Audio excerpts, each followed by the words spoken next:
पंजाब के मुख्यमंत्री सरदार भगवंत सिंह मान नूं असीं कंप्लेंट दर्ज की है कि ये सारे एडवरटाइजमेंट जिहड़ा गोरख धंधा चल रहा है लुधियाने दे विच उहदी विजिलेंस इंक्वायरी की जाए। 24 करोड़ रुपए का इन्हां नूं एनुअली पे करने दे लई टेंडर होया सीगा allot for the best known to reason the politicians of this city के 4 करोड़ किस तरह रह गया। SIT ਦੀ ਰਿਪੋਰਟ ਤੁਸੀਂ ਕਿਹਾ 2 ਸਾਲਾਂ ਬਾਅਦ ਮਿਲੀ। SIT ਦੀ ਰਿਪੋਰਟ ਦੇ ਵਿੱਚ ਹੈ ਕੀ ਸੀਗਾ ਜਿਹੜਾ ਬਾਹਰ ਨਹੀਂ ਨਿਕਲ? SIT ਦੀ ਰਿਪੋਰਟ ਦੇ ਵਿੱਚ ਜਿਹੜੀਆਂ ਪਹਿਲਾਂ ਇਹਨਾਂ ਨੇ ਗਲਤੀਆਂ ਕੀਤੀਆਂ ਹੋਈਆਂ ਅਫਸਰਾਂ ਨੇ ਵੀ ਔਰ ਸਾਈਜ਼ ਦੇ ਵਿੱਚ ਵਧਾਓ ਘਟਾਅ ਵੀ ਕੀਤਾ ਹੋਇਆ ਸੀਗਾ ਔਰ ਮੀਡੀਆ ਵੱਧ ਦਿੱਤੇ ਗਏ ਸੀਗੇ ਔਰ ਉਹ ਸਾਰੀਆਂ ਚੀਜ਼ਾਂ ਸਾਹਮਣੇ ਆਈਆਂ ਸੀਗੀਆਂ। ਹੈਰਾਨੀ ਵਾਲੀ ਗੱਲ ਹੈ ਉਸ ਤੋਂ ਬਾਅਦ ਉਹੀ ਬੰਦੇ ਫਿਰ ਲੀਵਬੇਰੀ ਨੂੰ ਚਲਾ ਰਹੇ ਔਰ ਉਸ ਤੋਂ ਬਾਅਦ ਲੀਵਬੇਰੀ ਨੂੰ ਸਾਰਾ ਟੈਂਡਰ ਅਲਾਟ ਕਰ ਦਿੱਤਾ ਗਿਆ। ਇਲੈਕਸ਼ਨਾਂ ਦੇ ਕੰਪੇਨ ਦੇ ਵਿੱਚ ਇਹਨਾਂ ਬੋਰਡਾਂ ਦੇ ਉੱਤੇ ਕਾਂਗਰਸ ਦੇ ਐਡਵਰਟਾਈਜ਼ਮੈਂਟ ਸੀਗੀ ਔਰ ਜਿਸ ਦਿਨ ਰਿਜ਼ਲਟ ਆਇਆ ਉਸ ਦਿਨ ਕਾਂਗਰਸ ਦੇ ਕੈਂਡੀਡੇਟਾਂ ਦੇ ਉਤਾਰ ਕੇ ਜਿਹੜੇ ਆਮ ਆਦਮੀ ਪਾਰਟੀ ਦੇ ਜਿੱਤੇ ਹੋਏ ਜਿਹੜੇ MLAs ਹੈਗੇ ਨੇ ਉਹਨਾਂ ਦੇ ਸਾਰੇ ਸ਼ਹਿਰ ਦੇ ਵਿੱਚ ਬੋਰਡ ਜਗ੍ਹਾ ਜਗ੍ਹਾ 'ਤੇ ਲੱਗ ਗਏ ਨੇ। ਜਿਹੜਾ MLA ਜਿੱਤ ਗਿਆ ਹੈਗਾ ਉਹਨੂੰ ਇਸ ਤਰ੍ਹਾਂ ਦੀ ਚੀਪ ਐਡਵਰਟਾਈਜ਼ਮੈਂਟ ਦੀ ਕੀ ਜ਼ਰੂਰਤ ਹੈ। ਇਹ ਕੇਵਲ ਜਿਹੜੇ ਪ੍ਰਾਈਵੇਟ ਪਲੇਅਰਸ ਹੁੰਦੇ ਨੇ ਉਹ ਇਹਨਾਂ ਨੂੰ ਓਬਲਾਈਜ਼ ਕਰਨ ਦੇ ਲਈ ਖੁਸ਼ ਕਰਨ ਦੇ ਲਈ ਸਾਰਾ ਖੇਡ ਖੇਡਦੇ ਨੇ। 2017 ਦੇ ਵਿੱਚ ਪੰਜਾਬ ਦੇ ਵਿੱਚ ਜਦੋਂ ਕਾਂਗਰਸ ਦੀ ਸਰਕਾਰ ਬਣੀ ਅਤੇ Navjot Singh Sidhu local body minister ਬਣੇ ਤਾਂ ਲੁਧਿਆਣੇ ਆਏ। ਉਹਨਾਂ ਨੇ ਲੁਧਿਆਣੇ ਦੇ ਵਿੱਚ ਇਸ਼ਤਿਹਾਰ ਦਾ ਮੁੱਦਾ ਚੱਕਿਆ। ਉਹ ਕਹਿੰਦੇ ਮੈਂ ਲੁਧਿਆਣੇ ਦੇ ਵਿੱਚੋਂ ਕਰੋੜਾਂ ਰੁਪਏ ਇਸ਼ਤਿਹਾਰ ਦੇ ਕਮਾ ਕੇ ਕਾਰਪੋਰੇਸ਼ਨ ਨੂੰ ਦੇ ਸਕਦਾ। ਉਹਨਾਂ ਨੇ 40 ਤੋਂ 50 ਕਰੋੜ ਦੀ ਗੱਲ ਕੀਤੀ ਸੀ ਕਿ ਮੈਂ 40 ਤੋਂ 50 ਕਰੋੜ ਜਿਹੜਾ ਇਸ਼ਤਿਹਾਰਾਂ ਤੋਂ ਕਮਾ ਕੇ ਉਹ ਮੈਂ ਦੇ ਸਕਦਾ। ਪਰ ਉਦੋਂ ਇੱਕ ਕੰਪਨੀ ਨੂੰ ਠੇਕਾ ਦਿੱਤਾ ਗਿਆ ਸੀਗਾ ਲੁਧਿਆਣੇ ਸ਼ਹਿਰ ਦੀ ਐਡਵਰਟਾਈਜ਼ਮੈਂਟ ਦਾ। ਉਸ ਕੰਪਨੀ ਦਾ ਨਾਮ ਸੀ ਗ੍ਰੀਨ ਲਾਈਨ ਕੰਪਨੀ ਜਿਸ ਦੇ ਮਾਲਕ ਸੀ ਸ਼ਿਵਿੰਦਰ ਸੰਧੂ। ਪਰ ਜਦੋਂ ਉਸ 'ਤੇ ਕਪਲੇ ਦੇ ਦੋਸ਼ ਲੱਗਦੇ ਨੇ ਤਾਂ ਇਨਕੁਆਇਰੀ ਮਾਰ ਕਰਵਾਉਂਦੇ ਨੇ ਨਵਜੋਤ ਸਿੰਘ ਸਿੱਧੂ। ਇੱਕ SIT ਬਣਦੀ ਹੈ ਤੇ SIT ਦੇ ਵਿੱਚ ਇਹ ਪਾਇਆ ਜਾਂਦਾ ਹੈ ਕਿ ਉਹ ਕੰਪਨੀ ਦੇ ਵੱਲੋਂ ਗਲਤ ਤਰੀਕਿਆਂ ਦੇ ਨਾਲ ਸਭ ਕੁਝ ਕਾਰਪੋਰੇਸ਼ਨ ਦੇ ਕੁਝ ਅਧਿਕਾਰੀਆਂ ਦੇ ਨਾਲ ਮਿਲ ਕੇ ਕੀਤਾ ਜਾ ਰਿਹਾ ਤੇ ਉਸ ਕੰਪਨੀ ਨੂੰ ਬਲੈਕਲਿਸਟ ਕਰ ਦਿੱਤਾ ਜਾਂਦਾ ਹੈ। SIT ਦੀ ਰਿਪੋਰਟ ਤੋਂ ਬਾਅਦ ਉਸ ਕੰਪਨੀ ਨੂੰ ਬਲੈਕਲਿਸਟ ਕਰ ਲਿਆ ਜਾਂਦਾ ਹੈ। ਉਸ ਤੋਂ ਬਾਅਦ ਇੱਕ ਕੰਪਨੀ ਹੋਰ ਆਉਂਦੀ ਹੈ ਜਿਸ ਦਾ ਨਾਮ ਹੈ ਲੀਫਬੈਰੀ ਜਿਸ ਦੇ ਮਾਲਕ ਵੀ ਸ਼ਿਵਿੰਦਰ ਸੰਧੂ ਨੇ। ਤਾਂ ਉਸ ਲੀਫਬੈਰੀ ਕੰਪਨੀ ਨੂੰ ਲੁਧਿਆਣੇ ਦੀ ਐਡਵਰਟਾਈਜ਼ਮੈਂਟ ਦਾ ਠੇਕਾ 24 ਕਰੋੜ ਦੇ ਵਿੱਚ ਦੇ ਦਿੱਤਾ ਜਾਂਦਾ। ਤਾਂ 24 ਕਰੋੜ ਦੇ ਵਿੱਚ ਠੇਕਾ ਦੇ ਦਿੱਤਾ ਜਾਂਦਾ। ਪਰ ਇੱਥੇ ਸਵਾਲ ਇਹ ਖੜਾ ਹੁੰਦਾ ਕਿ ਜਿਹੜੀ ਕੰਪਨੀ ਨੂੰ ਪਹਿਲਾਂ ਬਲੈਕਲਿਸਟ ਕੀਤਾ ਸੀਗਾ ਉਸੇ ਕੰਪਨੀ ਦਾ ਨਾਮ ਬਦਲ ਕੇ ਉਸੇ ਮਾਲਕ ਨੂੰ ਉਸ ਐਡਵਰਟਾਈਜ਼ਮੈਂਟ ਦਾ ਠੇਕਾ ਦੁਬਾਰਾ ਦੇ ਦਿੱਤਾ ਜਾਂਦਾ। ਪਰ ਹੋਰ ਉਸ ਤੋਂ ਬਾਅਦ ਕੀ ਹੁੰਦਾ ਹੈ ਕਿ 24 ਕਰੋੜ ਦਾ ਠੇਕਾ ਜਦੋਂ ਕਰੋਨਾ ਕਾਲ ਆਉਂਦਾ ਉਸ ਤੋਂ ਬਾਅਦ ਉਹ ਠੇਕਾ 4 ਕਰੋੜ 'ਤੇ ਰਹਿ ਜਾਂਦਾ। ਤਾਂ ਇਸ ਵਿੱਚ ਬਹੁਤ ਵੱਡਾ ਜਿਹੜਾ ਕਪਲਾ ਹੋਇਆ ਉਸ ਕਪਲੇ ਦਾ ਖੁਲਾਸਾ ਜਿਹੜਾ ਉਹ ਕੀਤਾ ਉਹ ਲੁਧਿਆਣੇ ਦੇ ਸਾਡੇ ਨਾਲ RTI ਐਕਸਪਰਟ ਸਾਡੇ ਨਾਲ ਕੁਲਦੀਪ ਖਹਿਰਾ ਸਾਡੇ ਨਾਲ ਮੌਜੂਦ ਨੇ। ਉਹਨਾਂ ਨਾਲ ਗੱਲਬਾਤ ਕਰਦੇ ਹਾਂ। ਸਰ ਆ ਪਿੱਛੇ ਬੋਰਡ ਜਿਹੜੇ ਏਡੇ ਏਡੇ ਵੱਡੇ ਲੱਗੇ ਹੋਏ ਨੇ ਲੀਫਬੈਰੀ ਦੇ ਸ਼ਹਿਰ ਦੇ ਵਿੱਚ ਬਹੁਤ ਜਗ੍ਹਾ ਲੱਗੇ ਹੋਏ ਨੇ ਜਿੱਥੇ ਆਪਾਂ ਪੈਰ ਤੇ ਜਾਂਦੇ ਹਾਂ ਇਹ ਬੋਰਡ ਦਿਖ ਰਹੇ ਨੇ। ਇਹ ਅਸਲ ਦੇ ਵਿੱਚ ਗ੍ਰੀਨ ਲਾਈਨ ਕੰਪਨੀ ਤੋਂ ਲੈ ਕੇ ਲੀਫਬੈਰੀ ਤੱਕ ਦਾ ਕੀ ਸਾਰਾ ਰੋਲ ਰਿਹਾ? ਇਸ ਤਰ੍ਹਾਂ ਹੈ ਜੀ ਕਿ ਜਿਸ time Sardar Navjot Singh Sidhu local bodies minister ਬਣੇ ਸੀਗੇ ਉਹਨਾਂ ਨੇ ਜਦੋਂ ਚਾਰਜ ਸੰਭਾਲਿਆ ਉਸ ਤੋਂ ਬਾਅਦ ਲੋਕਲ ਗਵਰਨਮੈਂਟ ਦੇ ਵਿੱਚ SIT ਬਣੀ ਸੀਗੀ ਜਿਹਦੇ ਵਿੱਚ chief vigilance officer local bodies ਦੇ ਅੰਡਰ ਤੇ ਉਸ SIT ਨੇ ਰਿਪੋਰਟ ਦਿੱਤੀ ਸੀ ਕਿ ਬਹੁਤ ਸਾਰੀਆਂ ਅਨੋਮਲੀਜ਼ ਹੋ ਰਹੀਆਂ ਨੇ ਜਿਹੜੀ ਕਿ ਪਹਿਲਾਂ ਐਡਵਰਟਾਈਜ਼ਮੈਂਟ ਚੱਲ ਰਹੀ ਹੈ ਔਰ ਉਸ ਤੋਂ ਬਾਅਦ ਉਹ ਇਹ ਠੇਕਾ ਕੈਂਸਲ ਕੀਤਾ ਗਿਆ ਗ੍ਰੀਨ ਲਾਈਨ ਦਾ ਔਰ ਗ੍ਰੀਨ ਲਾਈਨ ਦਾ ਠੇਕਾ ਕੈਂਸਲ ਕਰਕੇ ਲੀਵਬੇਰੀ ਨੂੰ ਇਹੀ ਠੇਕਾ ਦਿੱਤਾ ਗਿਆ 24 ਕਰੋੜ ਦੇ ਵਿੱਚ। ਤੇ 24 ਕਰੋੜ ਦੇ ਵਿੱਚ ਠੇਕਾ ਦਿੱਤਾ ਗਿਆ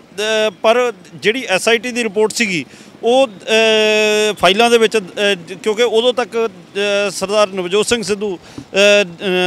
ਦਾ ਮਹਿਕਮਾ ਚੇਂਜ ਹੋ ਗਿਆ ਸੀਗਾ ਔਰ ਉਹਨਾਂ ਨੇ ਰਿਜ਼ਾਈਨ ਕਰ ਦਿੱਤਾ ਸੀਗਾ ਆਪਦਾ ਵਜ਼ਾਰਤ ਤੋਂ ਛੱਡ ਕੇ ਆਪਦਾ ਘਰੇ ਬਹਿ ਗਏ ਸੀਗੇ 2 ਸਾਲ ਦੇ ਲਈ ਗੁਪਤਵਾਸ ਦੇ ਵਿੱਚ ਚਲੇ ਗਏ ਜਿਸ ਕਰਕੇ ਫਾਈਲਾਂ ਥੱਲੇ ਦੱਬ ਦਿੱਤੀਆਂ ਗਈਆਂ ਔਰ ਸਾਡੇ ਵੱਲੋਂ ਉਸ SIT ਦੀ ਰਿਪੋਰਟ ਮੰਗਦੇ ਹੋਏ 2 ਸਾਲ ਹੋ ਗਏ ਸੀਗੇ ਔਰ SIT ਦੀ ਰਿਪੋਰਟ ਸਾਨੂੰ ਨਹੀਂ ਦਿੱਤੀ ਜਾ ਰਹੀ ਸੀ। RTA ਦੇ ਵਿੱਚ ਵੀ ਹੁਣ ਜਾ ਕੇ SIT ਦੀ ਰਿਪੋਰਟ ਸਾਹਮਣੇ ਆਈ ਹੈ ਔਰ ਉਹ SIT ਦੀ ਰਿਪੋਰਟ ਅਸੀਂ ਨੇ ਨਾਲ ਲਗਾ ਕੇ ਪੰਜਾਬ ਦੇ ਮੁੱਖ ਮੰਤਰੀ ਸਰਦਾਰ ਭਗਵੰਤ ਸਿੰਘ ਮਾਨ ਨੂੰ ਅਸੀਂ ਕੰਪਲੇਂਟ ਦਰਜ ਕੀਤੀ ਆ ਕਿ ਇਹ ਸਾਰੇ ਐਡਵਰਟਾਈਜ਼ਮੈਂਟ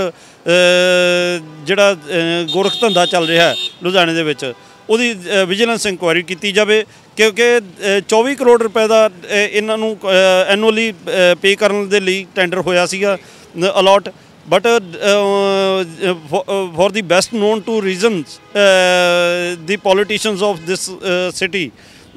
ਕਿ 4 ਕਰੋੜ ਕਿਸ ਤਰ੍ਹਾਂ ਰਹਿ ਗਿਆ ਤੇ SIT ਦੀ ਰਿਪੋਰਟ ਤੁਸੀਂ ਕਿਹਾ 2 ਸਾਲਾਂ ਬਾਅਦ ਮਿਲੀ SIT ਦੀ ਰਿਪੋਰਟ ਦੇ ਵਿੱਚ ਹੈ ਕੀ ਸੀਗਾ ਜਿਹੜਾ ਬਾਹਰ ਨਹੀਂ ਨਿਕਲ ਰਹੀ ਸੀ ਸਰ SIT ਦੀ ਰਿਪੋਰਟ ਦੇ ਵਿੱਚ ਜਿਹੜੀਆਂ ਪਹਿਲਾਂ ਇਹਨਾਂ ਨੇ ਗਲਤੀਆਂ ਕੀਤੀਆਂ ਹੋਈਆਂ ਅਫਸਰਾਂ ਨੇ ਵੀ ਔਰ ਸਾਈਜ਼ ਦੇ ਵਿੱਚ ਵਧਾਓ ਘਟਾ ਵੀ ਕੀਤਾ ਹੋਇਆ ਸੀਗਾ ਔਰ ਮੀਡੀਆ ਵੱਧ ਦਿੱਤੇ ਗਏ ਸੀਗੇ ਔਰ ਉਹ ਸਾਰੀਆਂ ਚੀਜ਼ਾਂ ਸਾਹਮਣੇ ਆਈਆਂ ਸੀਗੀਆਂ ਤੇ ਇਹ ਗੱਲਾਂ ਸਾਹਮਣੇ ਲੈ ਕੇ ਆਉਂਦੀਆਂ ਗਈਆਂ ਸੀਗੀਆਂ ਪਰ ਜਿਹੜੇ ਬੰਦੇ ਪਹਿਲਾਂ ਗ੍ਰੀਨ ਲਾਈਨ ਚਲਾ ਰਹੇ ਸੀਗੇ ਹੈਰਾਨੀ ਵਾਲੀ ਗੱਲ ਹੈ ਉਸ ਤੋਂ ਬਾਅਦ ਉਹੀ ਬੰਦੇ ਫਿਰ ਲੀਫਬੇਰੀ ਨੂੰ ਚਲਾ ਰਹੇ ਔਰ ਉਸ ਤੋਂ ਬਾਅਦ ਲੀਫਬੇਰੀ ਨੂੰ ਸਾਰਾ ਟੈਂਡਰ ਅਲਾਟ ਕਰ ਦਿੱਤਾ ਗਿਆ ਔਰ ਅਮਾਊਂਟ ਵੀ ਕਰੋਨਾ ਦੇ ਵਿੱਚ ਘਟਾ ਦਿੱਤੀ ਗਈ ਔਰ ਬਲਕ ਦੇ ਵਿੱਚ ਗਵਰਨਮੈਂਟ ਦੀ ਐਡਵਰਟਾਈਜ਼ਮੈਂਟ ਜਦੋਂ ਪ੍ਰਾਈਵੇਟ ਐਡਵਰਟਾਈਜ਼ਮੈਂਟ ਨਹੀਂ ਮਿਲ ਰਹੀ ਸੀ ਤਾਂ ਗਵਰਨਮੈਂਟ ਦੀ ਐਡਵਰਟਾਈਜ਼ਮੈਂਟ ਇਹਨਾਂ ਨੂੰ ਮਿਲਣ ਲੱਗ ਗਈ ਔਰ ਇਹ ਤਾਂ ਪੋਸੀਬਲ ਹੈਗਾ ਕਿਉਂਕਿ ਜਿਹੜੀ ਵੀ ਰੂਲਿੰਗ ਪਾਰਟੀ ਹੁੰਦੀ ਆ ਉਹਨਾਂ ਦੇ ਜਿਹੜੇ ਲੋਕਲ ਪੋਲੀਟੀਸ਼ੀਅਨਸ ਹੁੰਦੇ ਨੇ ਉਹਨਾਂ ਨੂੰ ਓਬਲਾਈਜ਼ ਕਰਨ ਦੇ ਲਈ ਇਹ ਐਡਵਰਟਾਈਜ਼ਿੰਗ ਕੰਪਨੀ ਦੇ ਜਿਹੜੇ ਸਿਪਾਹ ਸਾਲਾਰ ਹੈਗੇ ਨੇ ਉਹ ਉਹਨਾਂ ਨੂੰ ਓਬਲਾਈਜ਼ ਕਰਨ ਲਈ ਕੁਝ ਦੇਰ ਲਈ ਉਹਨਾਂ ਨੂੰ ਮੀਡੀਆ ਦੇ ਦਿੰਦੇ ਨੇ ਫ੍ਰੀ ਆਫ ਕਾਸਟ ਦਿੰਦੇ ਨੇ ਜਾਂ ਪੈਸੇ ਘੱਟ ਦੇ ਲੈ ਕੇ ਦਿੰਦੇ ਨੇ ਉਹ ਇਹ ਦੱਸ ਸਕਦੇ ਨੇ ਕਿ ਜਦੋਂ ਹੁਣ 10 ਤਰੀਕ ਨੂੰ ਇਲੈਕਸ਼ਨ ਦੇ ਰਿਜ਼ਲਟ ਆਏ ਨੇ ਉਸ ਤੋਂ ਬਾਅਦ ਪਹਿਲਾਂ ਇਲੈਕਸ਼ਨਾਂ ਦੇ ਕੰਪੇਨ ਦੇ ਵਿੱਚ ਇਹਨਾਂ ਬੋਰਡਾਂ ਦੇ ਉੱਤੇ ਕਾਂਗਰਸ ਦੇ ਐਡਵਰਟਾਈਜ਼ਮੈਂਟ ਸੀਗੀ ਔਰ ਜਿਸ ਦਿਨ ਰਿਜ਼ਲਟ ਆਇਆ ਉਸ ਦਿਨ ਕਾਂਗਰਸ ਦੇ ਕੈਂਡੀਡੇਟਾਂ ਦੇ ਉਤਾਰ ਕੇ ਜਿਹੜੇ ਆਮ ਆਦਮੀ ਪਾਰਟੀ ਦੇ ਜਿੱਤੇ ਹੋਏ ਜਿਹੜੇ MLAs ਹੈਗੇ ਨੇ ਉਹਨਾਂ ਦੇ ਸਾਰੇ ਸ਼ਹਿਰ ਦੇ ਵਿੱਚ ਬੋਰਡ ਜਗ੍ਹਾ ਜਗ੍ਹਾ 'ਤੇ ਲੱਗ ਗਏ ਨੇ ਔਰ ਜਿਹੜਾ MLA ਜਿੱਤ ਗਿਆ ਹੈਗਾ ਉਹਨੂੰ ਇਸ ਤਰ੍ਹਾਂ ਦੀ ਚੀਪ ਐਡਵਰਟਾਈਜ਼ਮੈਂਟ ਦੀ ਕੀ ਜ਼ਰੂਰਤ ਹੈ ਇਹ ਕੇਵਲ ਜਿਹੜੇ ਪ੍ਰਾਈਵੇਟ ਪਲੇਅਰਸ ਹੁੰਦੇ ਨੇ ਉਹ ਇਹਨਾਂ ਨੂੰ ਓਬਲਾਈਜ਼ ਕਰਨ ਦੇ ਲਈ ਖੁਸ਼ ਕਰਨ ਦੇ ਲਈ ਸਾਰਾ ਖੇਡਦੇ ਨੇ ਇਹਨਾਂ ਨੂੰ ਚਾਰਟ ਦੇ ਉੱਤੇ ਲਗਾ ਦਿੰਦੇ ਨੇ ਉਹਦੇ ਇਵਜ਼ ਦੇ ਵਿੱਚ ਇਹਨਾਂ ਨੂੰ ਪੋਲੀਟੀਕਲ ਸ਼ੈਲਟਰ ਮਿਲਦੀ ਹੈ ਇਹ ਸਰਕਾਰਾਂ ਬਦਲਦੀਆਂ ਨੇ ਇਹ ਮਾਫੀਆ ਉਸੇ ਤਰ੍ਹਾਂ ਰਨ ਹੁੰਦਾ ਰਹਿੰਦਾ ਹੈ ਉਹੀ ਬੰਦੇ ਹੁੰਦੇ ਨੇ ਖੇਡਦੇ ਰਹਿੰਦੇ ਨੇ ਹੁਣ ਤੁਸੀਂ ਮੁੱਖ ਮੰਤਰੀ ਸਾਹਿਬ ਨੂੰ ਕੀ ਕੰਪਲੇਂਟ ਦਿੱਤੀ ਹੈ ਉਹ ਕੰਪਲੇਂਟ ਦੀ ਕਾਪੀ ਹੈ ਤੁਹਾਡੇ ਕੋਲ ਹੈਗੀ ਆ ਜੀ ਅਸੀਂ ਨੇ ਕੰਪਲੇਂਟ ਦੇ ਕੇ ਇਹੀ ਕਿਹਾ ਕਿ ਜਿਹੜਾ ਹੈਗਾ ਇਸ ਗੱਲ ਦੀ ਵਿਜੀਲੈਂਸ ਇਨਕੁਆਇਰੀ ਕੀਤੀ ਜਾਵੇ ਕਿ ਜਿਹੜਾ ਠੇਕਾ 24 ਕਰੋੜ ਰੁਪਇਆ ਸਾਲ ਦਾ ਦਿੱਤਾ ਗਿਆ ਸੀਗਾ ਉਹ 4 ਕਰੋੜ ਕਿਸ ਤਰ੍ਹਾਂ ਰਹਿ ਗਿਆ ਔਰ ਜਿਹੜੇ ਬੰਦੇ ਪਹਿਲਾਂ ਗ੍ਰੀਨ ਲਾਈਨ ਨੂੰ ਚਲਾਉਂਦੇ ਸੀਗੇ ਉਹੀ ਬੰਦੇ ਹੁਣ ਲੀਵਬੇਰੀ ਨੂੰ ਚਲਾ ਰਹੇ ਨੇ ਤਾਂ ਫਰਕ ਕੀ ਪਿਆ ਕੋਈ ਇਸ ਤੋਂ ਬਾਅਦ ਰਿਪਲਾਈ ਆਇਆ ਜਦੋਂ ਤੁਸੀਂ ਕੰਪਲੇਂਟ ਦਿੱਤੀ ਹੈ ਹਾਂਜੀ ਪ੍ਰਿੰਸੀਪਲ ਸੈਕਟਰੀ ਜਿਹੜੇ ਚੀਫ ਮਿਨਿਸਟਰ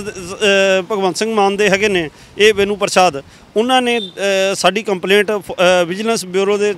ਜਿਹੜੇ ਹੈਗੇ ਨੇ ਪ੍ਰਿੰਸੀਪਲ ਸੈਕਟਰੀ ਉਹਨਾਂ ਨੂੰ ਫਾਰਵਰਡ ਕਰ ਦਿੱਤੀ ਹੈ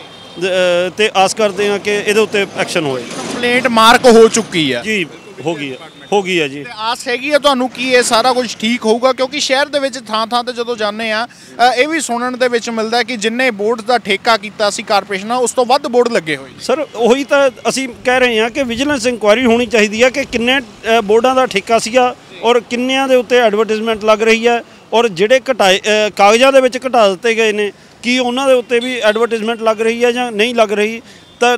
ਇਹ ਚੀਜ਼ ਸਾਰੀ ਇਨਵੈਸਟੀਗੇਸ਼ਨ ਦੇ ਵਿੱਚ ਸਾਹਮਣੇ ਆਊਗੀ ਜੀ ਲੁਧਿਆਣੇ ਦੇ ਵਿੱਚ ਤੁਹਾਨੂੰ ਕੀ ਲੱਗਦਾ ਜੇਕਰ ਸਹੀ ਤਰੀਕੇ ਨਾਲ ਚੱਲਿਆ ਜਾਵੇ ਕਿੰਨੇ ਕੁ ਕਰੋੜ ਦਾ ਬਿਜ਼ਨਸ ਜਿਹੜਾ ਐਡਵਰਟਾਈਜ਼ਮੈਂਟ ਦਾ ਹੈਗਾ ਸਰ ਅੱਜ ਤੋਂ 5 ਸਾਲ ਪਹਿਲਾਂ ਜੇ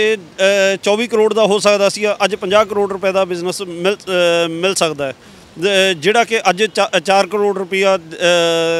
ਕਾਰਪੋਰੇਸ਼ਨ ਕਹਿ ਰਹੀ ਹੈ ਕਿ ਸਾਨੂੰ ਮਿਲ ਰਿਹਾ ਸਾਲ ਦਾ ਤੇ ਤੁਹਾਨੂੰ ਕੀ ਲੱਗਦਾ ਕਿੰਨਾ ਦਾ ਇਹਨਾਂ ਦੇ ਪਿੱਛੇ ਹੱਥ ਰਿਹਾ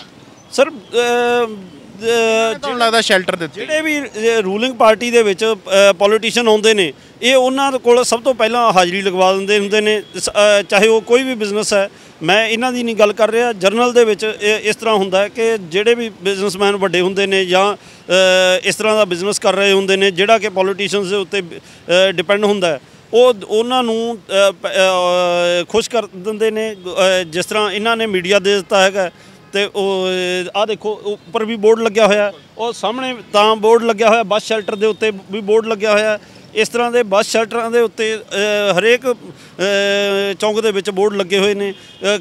ਜਿਸ ਏਰੀਏ ਦਾ ਐਮਐਲਏ ਹੁੰਦਾ ਉਸ ਏਰੀਏ ਦੇ ਐਮਐਲਏ ਨੂੰ 10 ਦਿਨ ਦੇ ਕੇ ਮੁੜ ਕੇ ਉਹਦੇ ਕੋਲੋਂ ਫੇਵਰ ਲੈਂਦੇ ਨੇ ਜੀ। ਮਤਲਬ ਸਾਰਾ ਕੁਝ ਇਦਾਂ ਹੀ ਤੁਹਾਨੂੰ ਲੱਗਦਾ, ਤੇ ਹੁਣ ਉਮੀਦ ਹੈਗੀ ਹੈ ਕਿ ਠੀਕ ਹੋਊ ਸਾਰਾ? ਹੁਣ ਉਮੀਦ ਹੈ ਕਿ ਬਿਲਕੁਲ ਠੀਕ ਹੋਊਗਾ, ਕਿਉਂਕਿ ਆਮ ਆਦਮੀ ਪਾਰਟੀ ਦੀ ਸਰਕਾਰ ਆਈ ਹੈ। ਇਹਨਾਂ ਨੇ ਹੋਪ ਦਿੱਤੀ ਆ ਪੰਜਾਬੀਆਂ ਨੂੰ ਕਿ ਅਸੀਂ ਬਿਲਕੁਲ ਕਰਪਸ਼ਨ ਜ਼ੀਰੋ ਟੋਲਰੈਂਸ ਰਹੇਗੀ, ਔਰ ਜੇਕਰ ਸਾਡਾ ਆਪਦਾ ਕੋਈ ਐਮਐਲਏ ਜਾਂ ਸਾਡਾ ਵੀ ਪਾਰਟੀ ਦਾ ਕੋਈ ਨੁਮਾਇੰਦਾ ਕਰਪਸ਼ਨ ਦੇ ਵਿੱਚ ਇਨਵੋਲਵ ਹੋਇਆ, ਅਸੀਂ ਉਹਨੂੰ ਵੀ ਸਟ੍ਰਿਕਟਲੀ ਲਵਾਂਗੇ। ਬਹੁਤ ਬਹੁਤ ਧੰਨਵਾਦ ਜੀ। ਤਾਂ ਇਸ ਨਾਲ ਸਾਡੇ ਨਾਲ ਕੁਲਦੀਪ ਖਹਿਰਾ। ਤਾਂ ਲੀਫ ਬੈਰੀ ਅਤੇ ਗ੍ਰੀਨ ਲਾਈਨ ਕੰਪਨੀ ਦਾ ਜੋ